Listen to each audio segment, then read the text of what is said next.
మంచిర్యాల జిల్లా చెన్నూరులోని social welfare గురుకుల పాఠశాలలో జరిగిన ఘటనపై విచారణ వెంటనే వేగవంతం చేయాలని కుటుంబ సభ్యులు చెబుతున్నారు.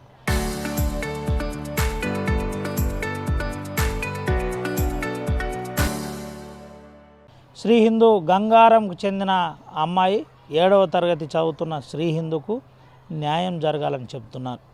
ఇప్పటికైనా దీనిపై ఎందుకు ఆలస్యం అవుతుంది? ఇప్పటి వరకు ఎవరి నిర్లక్ష్యం ఈ హాస్టల్లో ఉంది? ఆ నిర్లక్ష్యం చేసిన అధికారులను ఎందుకు ప్రభుత్వ అధికారులు సస్పెండ్ చేయట్లేదని చెబుతున్నారు. పారాకూట్ గడ్డి మందు సోషల్ వెల్ఫేర్ హాస్టల్లో ఏ విధంగా వచ్చిందని అడుగుతున్నారు. మరోపక్క బీఆర్ఎస్ జిల్లా అధ్యక్షుడు బాల్క సుమన్ మాట్లాడుతూ మంత్రి వివేక్ వెంకటస్వామి ఈ ఘటనపై వెంటనే విచారణ జరపాలి, దీంతోపాటు ఇలాంటి ఘటనకు బాధ్యత వహిస్తూ వెంటనే రాజీనామా చేయాలని చెబుతున్నారు. వాళ్ళ కుటుంబానికి 50 లక్షల ఎక్స్గ్రేజియాతో పాటు ఉద్యోగం కూడా కల్పించాలని మీడియాతో మాట్లాడిన పరిస్థితి. అయితే జిల్లా కలెక్టర్ కుమార్ దీపక్ మాట్లాడుతూ కొన్ని ప్రధానమైన అంశాలపై విచారణ చేపిస్తున్నామని చెబుతున్నారు. అసలు పారాకూట్ ఎందుకు వచ్చింది, ఎవరెవరు ఈ ఘటనలో భాగస్వామ్యం ఉన్నారు, నిజంగానే ఎవరి నిర్లక్ష్యం వల్ల ఇది జరిగింది, నిజంగానే అమ్మాయి తప్పిదం ఉందా, కుటుంబ సభ్యుల ఏదన్నా తప్పిదం ఉందా, లేకంటే టీచర్ల తప్పిదమే దీంట్లో దాగిందా ఏంటి అనే కోణంలో ప్రధానంగా జిల్లా కలెక్టర్ ఒక ఆర్డీఓ స్థాయి బృందాన్ని దీనిపై విచారణకు ఆదేశించినట్టు తెలుస్తుంది. అయితే జిల్లా కలెక్టర్ ఈ అంశంలో సీరియస్గా ఉన్నారు. వారం రోజుల్లోనే మాకు న్యాయం చేస్తామన్న అధికారులు ఇంకా ఎందుకు ఈ కేసులో దర్యాప్తు వేగవంతం చేసి బాధ్యులపై చర్య తీసుకోవట్లేదని చెబుతున్నారు. నిర్లక్ష్యం వహించిన ప్రిన్సిపల్ను ఎందుకు వెనుకేసుకొని వస్తున్నారని చెబుతున్నారు. చనిపోయిన తర్వాత కారణాలు ఎతికే టీచర్లు ఉపాధ్యాయులపై ఎందుకు చర్యలు తీసుకోవట్లేదని చెబుతున్న పరిస్థితి కనబడుతుంది. సోషల్ వెల్ఫేర్ సెక్రటరీ దీనిపై వెంటనే స్పందించి న్యాయం చేయాలని ప్రధానంగా ఈ అంశంలో ప్రజా సంఘాలు కూడా చెబుతున్నాయి. ప్రజా సంఘాలతో పాటు ప్రతిపక్ష నాయకులు కూడా చాలా క్లియర్గా చెబుతున్నారు. పారాక్యూట్ మందు వచ్చేంత వరకు హాస్టల్లో కనీసం సోయి లేకుండా ఉన్నవారిని వెంటనే రిమూవల్ ఫ్రమ్ సర్వీస్ చేయాలి, టీచర్ల ఉద్యోగాల నుంచి సస్పెండ్ చేయడం కాదు తొలగించాలని చెబుతున్న పరిస్థితి. చదివించడానికి ఉపాధ్యాయులు చాలామంది ఉద్యోగాల కోసం నిరుద్యోగులు ఎదురు చూస్తున్నారు. ఉద్యోగం సిన్సియర్గా చేసేవాళ్ళు సిద్ధంగా ఉన్నారు. ఎవరైతే నిర్లక్ష్యంగా వారికి వెంటనే ఇందులో నుంచి సస్పెండ్ చేసి రిమూవల్ ఫ్రమ్ సర్వీస్ చేయాలని జిల్లా కలెక్టర్పై ప్రధానంగా ఆశగా ఎదురు చూస్తున్న పరిస్థితి. దీనిపై విచారణ ఏ విధంగా కొనసాగుతుంది, ఏం జరుగుతుంది, ఏ విధంగా ఉండబోతుంది అనేది వేచి చూడాలి. కానీ మొత్తానికైతే సోషల్ వెల్ఫేర్లో జరిగిన ఘటన ఏదైతుందో ఇప్పుడు చర్చనీయాంశంగా మారింది.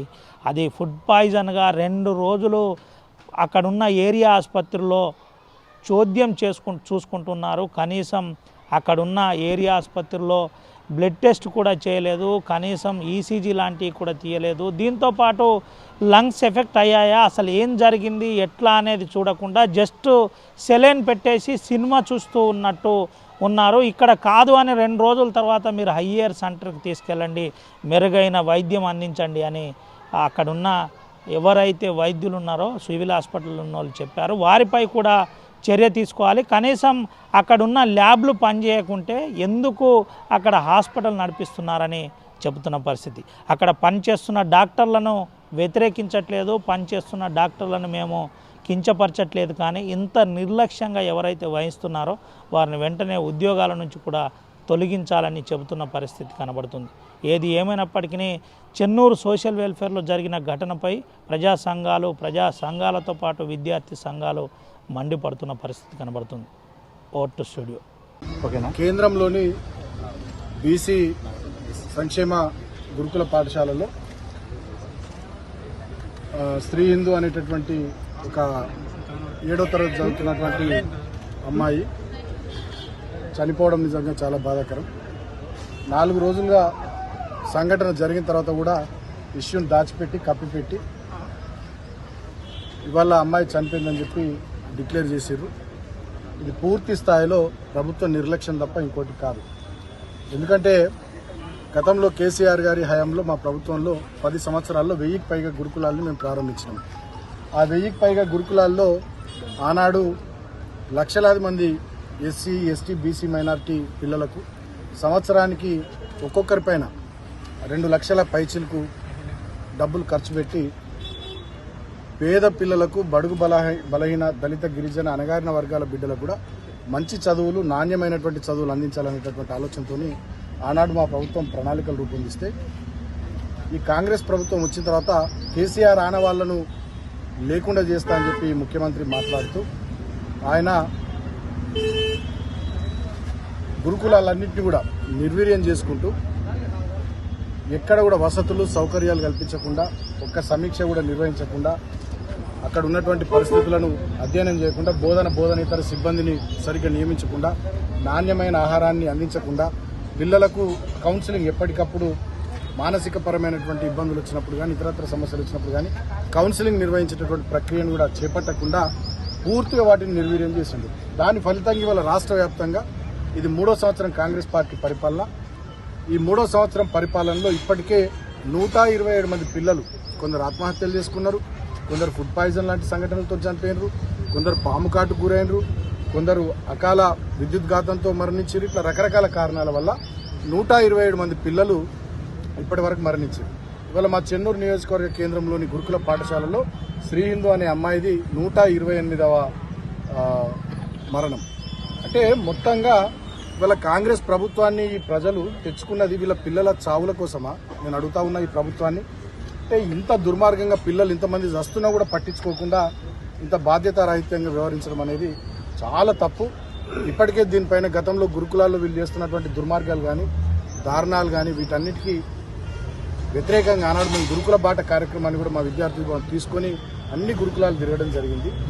కానీ ఇంకా వీళ్ళ లోపల మార్పు వస్తలేదు. దున్నపోతు మీద వానబడ్డట్టుగానే ఉంది. ముఖ్యంగా ఈ మంచిర్యాల జిల్లాలో, ఉమ్మడి ఆదిలాబాద్ జిల్లాలో చాలా చోట్ల SC hostels, ST hostels, BC hostels, minority hostels, ఇంకా అనేక రకాలైనటువంటి సంక్షేమ హాస్టళ్లలో కూడా చాలా మంది పిల్లలు చనిపోయినారు. చాలా ఇబ్బందులు అవుతుంది. మంత్రి గారు ఇప్పటి వరకు ఒక్కసారి కూడా సమీక్ష నిర్వహించలేదు. సరే, జిల్లా సంగతి పక్కన పెడితే అట్లీస్ట్ చెన్నూరు నియోజకవర్గానికి సంబంధించి అక్కడ ఉన్నటువంటి స్కూళ్ళు కానీ, సంక్షేమ హాస్టళ్లు కానీ, గురుకుల పాఠశాలలు కానీ, వాటికి సంబంధించి పిల్లల భవిష్యత్తు ఏంది, బోధనేతర సిబ్బంది పరిస్థితి ఏంది, వసతులు ఏంది, సౌకర్యాలు ఏంది, భోజనం సంగతి ఏంది, వాళ్ళ మానసికపరమైనటువంటి ఆరోగ్యం ఏంది, వీటికి సంబంధించి ఇప్పటివరకు మంత్రి గారు, ఇది 3వ సంవత్సరం కాంగ్రెస్ పాలన, ఒక్కనాడు కూడా వివేక్ గారు సమీక్ష నిర్వహించలేదు. అదే కాకుండా ఈ జిల్లా కలెక్టర్ కానీ, జిల్లాలో ఉన్నటువంటి అధికారులు కానీ ఎవ్వరు కూడా గురుకులాలను పట్టించుకుంటలేరు. దాని ఫలితమే ఇవల్ల ఇటువంటి శ్రీ హిందూ లాంటి పిల్లల చావులు. ఇది పూర్తిగా నేను బలంగా నమ్ముతున్నా, ఇది ఈ కాంగ్రెస్ ప్రభుత్వం చేసిన హత్య తప్ప ఇంకోటి కాదు. వీళ్ళ నిర్లక్ష్యం వల్ల, వీళ్ళ పట్టించుకోని అహంకారం వల్ల, వీళ్ళ మూర్ఖత్వం వల్ల జరిగినటువంటి చావుగా నేను దీన్ని భావిస్తా ఉన్నా. 4 రోజుల క్రితం ఆమె ఏదో మందు తీసుకున్నది అని 4 రోజుల క్రితం ఆమెను వివిధ హాస్పిటల్లో తిప్పుతూ ఇవాళ ఆమె మరణాన్ని డిక్లేర్ చేసినారు. అంటే ఇంతకన్నా దుర్మార్గం ఇంకోటి లేదు. నేను డిమాండ్ చేస్తూ ఉన్న కాంగ్రెస్ ప్రభుత్వాన్ని, వెంటనే శ్రీ హిందూ కుటుంబంలో ఒకరికి ప్రభుత్వ ఉద్యోగం ఇవ్వాలి, వారికి 5 ఎకరాల స్థలం ఇవ్వాలి, అంతేకాకుండా ఆ కుటుంబానికి 50 లక్షల రూపాయల ఎక్స్గ్రేషియా ఇవ్వాలి. లేకపోయినట్టయితే డెఫినెట్గా బీఆర్ఎస్ పార్టీ పరంగా పెద్ద ఎత్తున ఉద్యమిస్తాం. అవసరమైతే నేనే మళ్ళొక్కసారి వచ్చి రోడ్డు మీద కూడా కూర్చుంటా చెన్నూరులో. నేను మంత్రిని డిమాండ్ చేస్తా ఉన్నా, నీకు ఇంకొక క్షణం కూడా మంత్రిగా కొనసాగే నైతిక అర్హత లేదు. చెన్నూరు ప్రజలు నీకు ఓటేసింది నువ్వు మంత్రి కావడానికో, నీ కొడుకు ఎంపీ కావడానికో, నీ అన్న బెల్లంపల్లిలో ఎమ్మెల్యే కావడానికో కాదు. వాళ్ళ బతుకులు మారుతాయని, వాళ్ళ జీవితాల్లో వెలుగులు వస్తాయని చెప్పి మీకు ఓటేసిరు. మీకు ఓటేసిన పాపానికి వల్ల మీరు ఇస్తున్న గిఫ్ట్ లేని చెన్నూరులో చావులు. ఒక్కనాడు కూడా గురుకులాలకు సంబంధించి సమీక్ష చేయని మంత్రి ఇవాళ ఇక్కడ పిల్లలు చనిపోతూ ఉంటే అక్కడ క్రీడలు ఆడుతూ ఉన్నాడు మంత్రి. ఎల్బీ స్టేడియంలో క్రీడలు ఆడుతూ ఉన్నాడు మంత్రి. అంత తీరిగ్గా ఉన్నారు వీళ్ళంతా. అంటే ప్రజల ప్రాణాలంటే, ఎస్సీ బీసీల ప్రాణాలంటే వీళ్ళకంత పట్టింపు లేకుండా వ్యవహారం చేస్తూ ఉన్నారు. నేను డిమాండ్ చేస్తూ ఉన్నా, తక్షణమే ఈ మంత్రి రాజీనామా చేయాలి. లేకపోయినట్టయితే డెఫినెట్ గా ఈ ప్రాంతంలో పెద్ద ఎత్తున ఉద్యమాన్ని తీసుకొస్తాం. ఇలాంటి చావులు ఇంకెన్ని కోరుకుంటున్నారు మీ కుటుంబం? ఇంకెంతమంది చావాలని మీరు భావిస్తూ ఉన్నారు? ఎందుకింత నిర్లక్ష్య వైఖరి? సరే, మీ దగ్గర 1000 కోట్లు ఉండొచ్చు, మీకు V6 ఛానల్ ఉండొచ్చు, వెలుగు పేపర్ ఉండొచ్చు, విశాఖ ఇండస్ట్రీస్ ఉండొచ్చు, నీ ప్రాణాలు ఒక లెక్క, పేద పిల్లల ప్రాణాలు ఒక లెక్క, ఇట్లా భావించొద్దు. మా ఎస్సీబీసీల ప్రాణాలు ఒక లెక్కగా నువ్వు భావించొద్దు. నైతిక బాధ్యత వహించి మంత్రి తక్షణమే రాజీనామా చేయాలి. ఈ జిల్లా కలెక్టర్ అనేటోడు దున్నపోతు మీద వానబడ్డట్టుగానే ఉన్నాడు తప్ప ఇప్పటి వరకు ఉలుకు లేదు, పలుకు లేదు. ఎక్కడున్నాడు ఈ జిల్లా కలెక్టర్? కనీసం వచ్చి డెడ్ బాడీని చూసింది లేదు, పేరెంట్స్ పరామర్శించింది లేదు, వాళ్లకు ధైర్యాన్ని ఇచ్చినటువంటి పరిస్థితి లేదు. ఇవాళ మేము బీఆర్ఎస్ పార్టీగా చూడడానికి, నేను మాజీ ఎమ్మెల్యేని చెన్నూరు, నేను మాజీ ఎంపీని ప్రాంతంలో పెద్దపల్లి, నేను ఆ అమ్మాయి డెడ్ బాడీ చూడడానికి వస్తే, ఆ పేరెంట్స్ ను ఓదార్చడానికి నేను ఇక్కడికి వస్తే ఆ డెడ్ బాడీ చూడకుండా తాళమేసిరు పోలీసు వాళ్ళు. అంటే ప్రజాపాలనలో గింత నియంతృత్వం నడుస్తూ ఉంది. కనీసం చనిపోయినటువంటి అమ్మాయి డెడ్ బాడీని కూడా చూడని ఇస్తలేరు బీఆర్ఎస్ వాళ్లకు, ఆ అవకాశం కూడా ఇస్తలేరు. తాళం వేసుకొని తాళం చేసి జేబులో పెట్టుకుని పోలీసు వాళ్ళు ఊరేగుతున్నారు. ఇంత దుర్మార్గమైనటువంటి పరిస్థితులు ఉన్నాయి. అయినా కూడా ఆ కుటుంబానికి డెఫినెట్ గా బీఆర్ఎస్ పార్టీ పూర్తి స్థాయిలో అండగా ఉంటుంది. మేము ఖచ్చితంగా మా పార్టీ శ్రేణులు వాళ్ళకు మంచిగా పూర్తి స్థాయిలో సపోర్ట్ ఉంటాం. నేను ప్రభుత్వాన్ని మళ్లీ డిమాండ్ చేస్తా ఉన్నా, ఆ కుటుంబానికి, రాళ్లబండి శ్రీహిందూ కుటుంబానికి తక్షణమే 5 ఎకరాల స్థలం ఇవ్వాలి, వ్యవసాయానికి అనుగుణమైనటువంటి భూమి ఇవ్వాలి, రాళ్లు రప్పల భూమి కాదు. తర్వాత ఆ కుటుంబంలో ఒకరికి ప్రభుత్వ ఉద్యోగం ఇవ్వాలి, ఆ కుటుంబానికి 50 లక్షల రూపాయల ఎక్స్గ్రేషియా ఇవ్వాలి. లేకపోయినట్టయితే డెఫినెట్ గా మేము ఈ ప్రభుత్వం మీద సీరియస్ గా ఈ అమ్మాయి కుటుంబం తరఫున మేము పోరాటం చేస్తాం. అంతేకాకుండా దీనికి నైతిక బాధ్యత వహిస్తూ మంత్రి వివేక్ తక్షణమే రాజీనామా చేయాలి. ఒక్క సెకండ్ కూడా మీరు మంత్రిగా కొనసాగడానికి మీకు అర్హత లేదు అని చెప్పి ఈ సందర్భంగా నేను తెలియజేస్తా ఉన్నా. విలేజ్ గంగారం. యాక్చువల్లీ పాపను 1 మంత్ నుంచి ఇంటికి రాలేదు. 1 మంత్ నుండి ఇంటికి రాలే. ఒక 4 days బ్యాక్ ఆల్రెడీ పాపకు స్టమక్ పెయిన్ వస్తుంది అని చెప్పి వీళ్ళు చెన్నూరు గౌట్లో అడ్మిట్ చేశారట. హాస్టల్ సిబ్బంది చేసి ఇన్ఫర్మేషన్ ఇచ్చిల్లట వాళ్ళ డాడీకి. వాళ్ళ డాడీ వెళ్ళి చూసుకున్నాడట. ఆల్రెడీ చూసుకొని అక్కడ గౌట్లో 2 రోజులు ట్రీట్మెంట్ చేయించిల్లట. 2-3 రోజులు ట్రీట్మెంట్ అయిపోయినాక కూడా అక్కడ పాపకు స్టమక్ పెయిన్ హెవీ వచ్చుడుతోని నిన్న పొద్దున్న ఇక్కడికి హాస్పిటల్ తీసుకొని వస్తే ఇక్కడ డాక్టర్లు పాపకు చూసి పాప ఆల్రెడీ పాయిజన్ తీసుకుంది అని చెప్పారు మాకు. చెప్తే దాన్ని బట్టి ఆల్రెడీ అప్పటికే చేయి జారిపోయిందని చెప్పారు డాక్టర్. నిన్న ఇక్కడికి వచ్చాక తెలిసింది మాకు. ఆల్రెడీ ఇక్కడికి వచ్చినాక తెలిసింది. చెప్పలే, 3 రోజులు చెప్పలే. పాప 1 మంత్ నుంచి ఇంటికి గుర్రాలి. అసలు ఇదంతా హాస్టల్ సిబ్బంది నిర్లక్ష్యం వల్ల జరిగింది. హాస్టల్ అసలు చెప్పలేదు. గౌట్ హాస్పిటల్, అసలు గౌట్ హాస్టల్ కు పారాకూట్ పాయిజన్ అనేది ఎట్లా వస్తుంది లోపలికి? అంటే సిబ్బంది ఎంత నిర్లక్ష్యంగా ఉన్నారనేది దీన్ని బట్టి మీరు ఆలోచించాలి. టీచర్ల నిర్లక్ష్యం, టీచర్ల టార్చర్ వల్ల తాగినని చెప్పి.